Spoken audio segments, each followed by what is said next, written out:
आज जैसा कि एडीआर की रिपोर्ट के मुताबिक 542 सांसदों में से 233 सांसद ऐसे हैं जिन पर हत्या, अपहरण, बलात्कार के आरोप लगे हुए हैं, आरोपित हैं और वो संसद में हैं। और 134 मानवता भलाई कार्य करने वाले संत राम रहीम वो जेल में हैं। इस विषय को लेकर के आज संत समाज के द्वारा माननीय महामहिम राष्ट्रपति महोदय जी को ज्ञापन दिया गया संत समाज के द्वारा। क्योंकि आज आवश्यकता इस बात की है कि गुमनाम चिट्ठी आती है, उस गुमनाम चिट्ठी पर इस देश का संविधान, कानून सब लोग बहुत अच्छे से तैयार हो जाते हैं और हम दरकिनार कर देते हैं उन सब चीजों को जो कार्य उनके द्वारा किए गए हैं इस देश के उत्थान के लिए, चाहे वो सफाई अभियान को लेकर के काम हो, गलत धंधे में पड़ी हुई महिलाओं के उत्थान को लेकर के काम हो, गिनीज वर्ल्ड बुक रिकॉर्ड में न जाने कितने रिकॉर्ड्स उनके नाम से जो है वो दर्ज हैं, लेकिन उसके बावजूद भी गुमनाम चिट्ठी आज उन्हें सलाखों के पीछे किए हुए हैं। मैं ये नहीं कहती हूँ कि मैं किसी को यहाँ पर क्लियर चिट दे रही हूँ, क्लीन चिट दे रही हूँ, प्लीज इस बात को कोट करें। मैं या हम सभी लोग यहाँ पर किसी को क्लीन चिट देने के लिए नहीं आए हैं, परंतु न्याय संगत पनिशमेंट होना चाहिए इसकी गुहार लगाने के लिए आए हैं, उस इंसाफ की बात करने के लिए आए हैं कि क्या जो आरोप उन पर लगाया गया है उस आरोप के तहत जितने दिन से वो अंदर है क्या होना चाहिए, क्या उन्हें बाहर नहीं आना चाहिए अपनी सफाई देने के लिए भी, और यदि वो दोषी पाए जाए तो बिल्कुल फांसी पर लटका दिया जाए।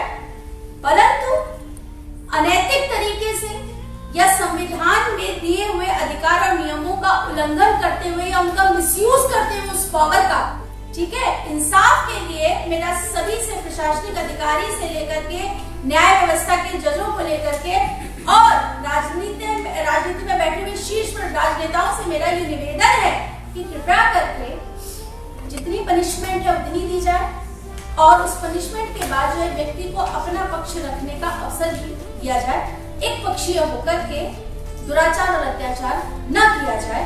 और यदि उनके साथ कार्रवाई हो सकती है तो we are giving you the ADR report which says कि आपके जितने सांसद हैं उन सांसदों में 200 समथिंग की गिनती है जिनके ऊपर ऑलरेडी मुकदमे दर्ज हैं, जिसमें से 3 तो ऐसे हैं जो महिलाओं को छेड़छाड़ के लेकर के बहुत गंभीर हैं, लेकिन वो सदन में बैठे हुए हैं, तो वो सलाखों के पीछे क्यों नहीं है? मैं तो हम यही बात करना चाहते हैं कि आज इतने सारे वर्ल्ड रिकॉर्ड उन्होंने बनाए हैं, सामाजिक चेतना के लिए उन्होंने काम किया है, दुनिया में सबसे ज्यादा एक दिन में ब्लड डोनेशन करने का काम उन्होंने किया जो कि सेना के लिए गया, नेत्रदान शिविर लगाए तो एक दिन में सबसे ज्यादा नेत्रदान उनके शिविर में हुए, सबसे ज्यादा लोगों ने एमएसडी नाम की राखी जो चली तो उनका एक अपनी उन्होंने जो फूड चेन चलाई तो वो पूरा वर्ल्ड रिकॉर्ड बना गई। ऐसा व्यक्ति इतने छोटे से अपराध में इतने दिन से जेल है तो निश्चित रूप से इसके खिलाफ आवाज उठनी चाहिए और आज उसी की एक शुरुआत है और बहुत जल्दी इसको एक बड़ा रूप दिया जाएगा।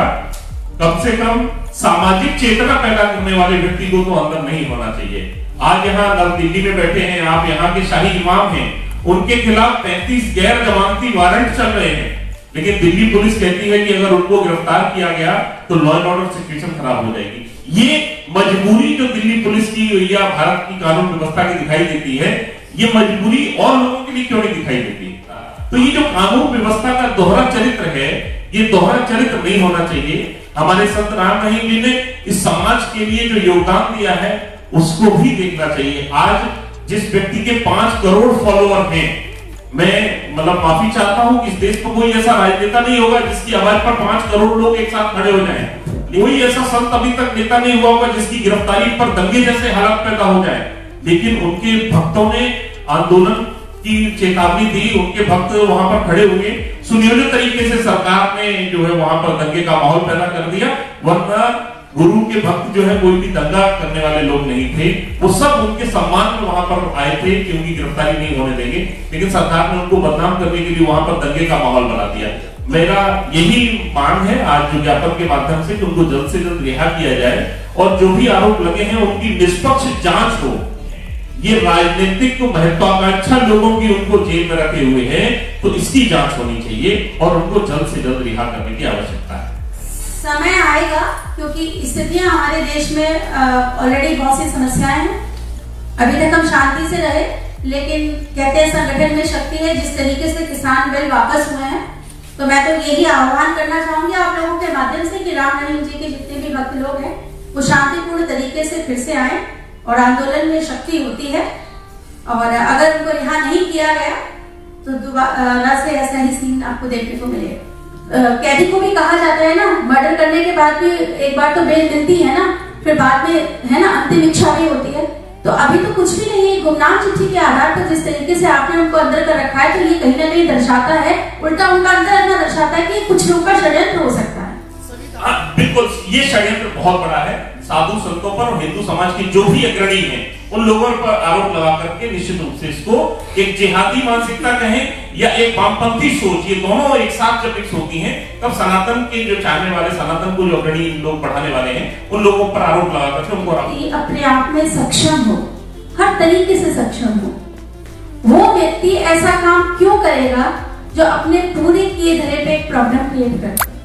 देखिए, क्रिमिनल केस तो यहाँ सदन में बैठे हुए सबके ऊपर है, जाके देखिए ना वो क्यों सदन में बैठे हैं, जेल सलाखों के पीछे क्यों नहीं है। मेरा सिर्फ कहना ये है, let him given the chance to come outside and give his excuses whether he is right और not wrong, try to understand. मेरा ये नहीं है मैं उन्हें क्लीन चिट नहीं दे रही हूँ। ये अत्याचार है कि गुमनाम चिट्ठी के आधार पर उन्हें तब से अंदर किया हुआ, उन्हें बाहर नहीं आने दिया जा रहा, उन्हें बाहर आने दिया जाए और उनको अपना पक्ष प्रस्तुत करने का अवसर देना चाहिए। अभी तक तो हम कोशिश कर रहे हैं कि हम विश्वास करें और कानून उन्हें छोड़ दें, लेकिन जिस तरीके का रवैया कानून अपना रहा है, तो ऐसे में तो कानून व्यवस्था पर भी प्रश्न चिन्ह खड़े होते हैं। अगर उस कानून की आप बात कर रहे हैं जो आतंकवादी और बलात्कारियों के लिए रात को 2:30 बजे सुप्रीम कोर्ट खुलता है और राम मंदिर की बेंच बनाने के लिए 10 साल लग जाते हैं, किस कानून पर विश्वास है?